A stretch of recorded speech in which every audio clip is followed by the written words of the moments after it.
ទិញគោបានហើយបងប្អូនអើយទិញគោបាន2នឹមហើយបងប្អូនមកស្រុកចិញ្ចឹមបាន2នឹមហើយនេះឪពុកម៉ាក់ខ្ញុំវាខូចមួយស្លេធំបងប្អូនហើយមិនសូវមានពេលទំនេរប្រហែលទេបងប្អូនអើយ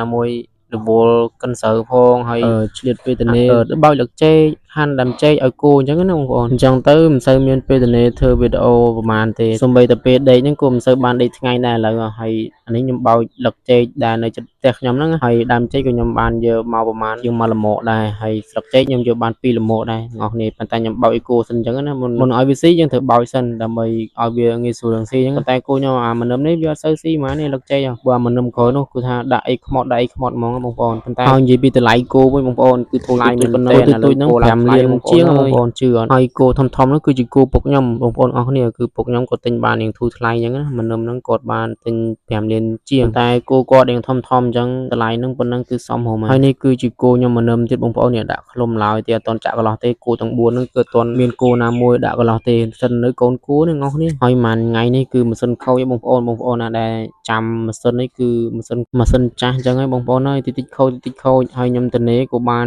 មកលាលឹកចេកយកដើមចេកដោយសារតែផ្ទះខ្ញុំហ្នឹងគឺគាត់រំលាយដើមចេកអញ្ចឹងណាគាត់ចង់ចាក់ដីអញ្ចឹងគឺខ្ញុំ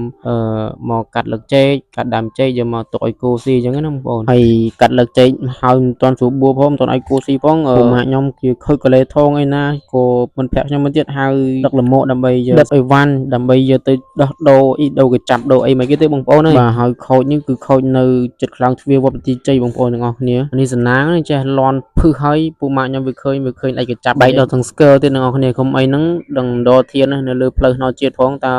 ដៃកញ្ចាប់ប្រើហ្នឹងដឹងផ្អើលឈុលបណ្ដោយ